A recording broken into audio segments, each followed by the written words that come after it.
La guerra interna del cártel de Sinaloa en Badiraguato, el conflicto que sacude a México desde la sierra. En el corazón montañoso del estado de Sinaloa, una guerra silenciosa pero brutal se libra lejos de los reflectores nacionales. No es una invasión extranjera ni una operación oficial del Estado mexicano. Se trata de una guerra civil, una lucha intestina dentro del que fue durante años el cártel más poderoso de México, el cártel de Sinaloa. Esta confrontación, cada vez más violenta y prolongada, tiene como protagonistas a dos de las facciones históricas de la organización, el ala encabezada por Ismael El Mayo Zambada y el grupo liderado por los hijos de Joaquín El Chapo Guzmán, conocidos como los Chapitos. El campo de batalla, las montañas de Badiraguato, el municipio natal del propio Chapo. Desde el año 2023, la disputa entre ambas facciones ha escalado a niveles alarmantes. Ya no se trata de tensiones estratégicas o conflictos puntuales por rutas de trasiego.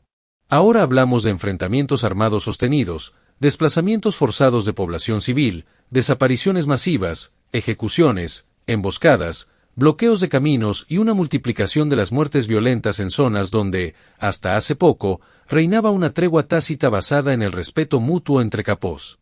La fractura del cártel de Sinaloa, lejos de ser un proceso controlado, se ha convertido en una guerra abierta que amenaza con arrastrar a todo el noroeste de México a un nuevo ciclo de violencia.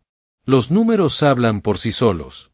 Organizaciones de derechos humanos, periodistas locales y reportes extraoficiales señalan que más de 1.600 personas han sido asesinadas en este conflicto interno. A ello se suman cerca de 2.000 desapariciones, muchas de ellas sin que medie investigación oficial alguna. Las autoridades, en muchos casos, han sido rebasadas, intimidadas o simplemente ausentes. Los pobladores viven entre el silencio impuesto y el miedo cotidiano, atrapados en una disputa que no pidieron, pero que condiciona cada aspecto de sus vidas. El conflicto tiene raíces profundas. Tras la detención y posterior extradición de Joaquín Guzmán Loera en 2017, el liderazgo del cártel quedó dividido.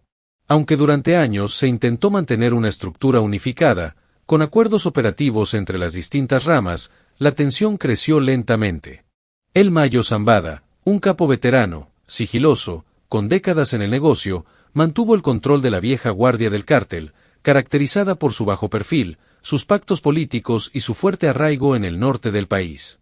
Por otro lado, los Chapitos, Iván Archibaldo, Jesús Alfredo y Ovidio Guzmán, adoptaron un estilo más agresivo, más público, más desafiante, especialmente en relación con la producción y tráfico de drogas sintéticas como el fentanilo.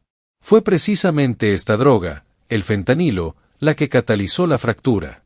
Su altísima rentabilidad y la creciente demanda en Estados Unidos lo convirtieron en el principal negocio del narcotráfico moderno. Pero también trajo consigo una intensificación del escrutinio internacional. Los Chapitos, identificados por agencias de inteligencia como los principales productores y exportadores de esta sustancia, pasaron rápidamente de herederos del narco a enemigos públicos del gobierno estadounidense, que hoy ofrece recompensas multimillonarias por su captura. Zambada y su círculo más cercano no estuvieron de acuerdo con esta exposición y comenzaron a distanciarse de la estrategia de los Guzmán. Las diferencias se convirtieron en rupturas. La ruptura en conflicto armado. Y el conflicto, en guerra abierta. En municipios como Tamazula, El Palmarito, La Tuna, Surutato, Huixiopa, El Durazno y Guadalupe y Calvo, los enfrentamientos se volvieron rutina. Las balaceras pueden durar horas. Los caminos son bloqueados por camionetas blindadas artesanalmente, los llamados monstruos. Las escuelas han cerrado. Los centros de salud apenas funcionan. Y los pobladores, aquellos que no han huido, viven bajo códigos impuestos por los grupos armados. Se les prohíbe salir de noche, usar ciertos caminos o recibir visitas sin permiso. En algunos poblados, el control es absoluto. Se requiere autorización del grupo dominante para entrar o salir. La vida cotidiana se ha adaptado a una lógica de guerra, no llamar la atención, no hablar, no grabar, no confiar. Muchas familias han abandonado sus hogares en medio de la noche, dejando atrás tierras, animales, cultivos, recuerdos. Quienes se quedan, lo hacen con la esperanza de sobrevivir al día siguiente. La violencia ha dejado una cicatriz imborrable en generaciones enteras. El gobierno mexicano ha sido criticado por su tibieza en la respuesta.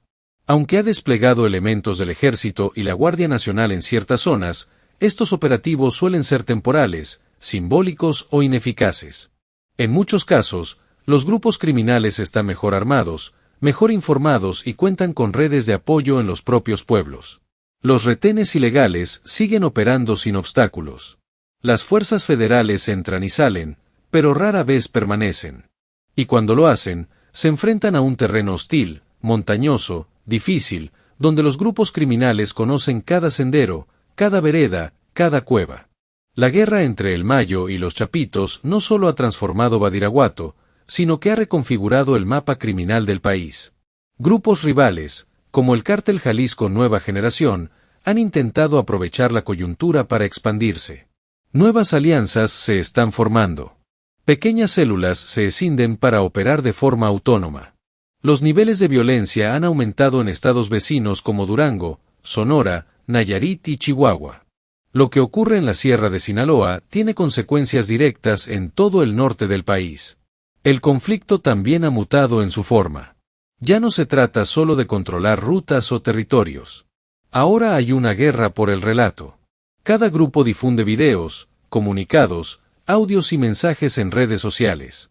Se acusa mutuamente de traición, de cobardía, de crueldad. Se publican fotos de armamento, se exhiben ejecuciones, se muestra el dominio territorial como un trofeo. La guerra se libra también en la narrativa, y quien logre imponer su versión tendrá una ventaja estratégica. En este contexto, el nombre de Badiraguato, que alguna vez fue solo un punto geográfico en el mapa, se ha convertido en sinónimo del narcotráfico mexicano contemporáneo. Un lugar donde la ley no existe, donde el Estado ha sido sustituido por el poder del fusil, y donde la vida vale menos que un mensaje malinterpretado. Pero también es un símbolo de resistencia. Hay comunidades que luchan por mantenerse firmes, maestros que siguen dando clases, médicos que no abandonan sus consultorios, y familias que, pese a todo, se niegan a dejar su tierra. Hoy, el futuro de Badiraguato y de la Sierra Sinaloense depende no solo del desenlace de esta guerra interna, sino de la capacidad del Estado mexicano para retomar el control. Para ofrecer alternativas reales de desarrollo, justicia, educación y seguridad. Para garantizar que los niños de estos pueblos no tengan que elegir entre sumarse a un grupo armado o ser asesinados. Para demostrar que la violencia no es un destino inevitable. La guerra entre los Chapitos y el Mayo Zambada no es solo una pugna por poder dentro del crimen organizado. Es un reflejo de décadas de abandono, de corrupción institucional, de complicidades y omisiones. Es, en última instancia, una prueba de fuego para México. Y cada día que pasa sin una solución, cada vida perdida, cada familia desplazada, nos recuerda que el tiempo se agota. Notiglobal 24, tu enlace con la actualidad global.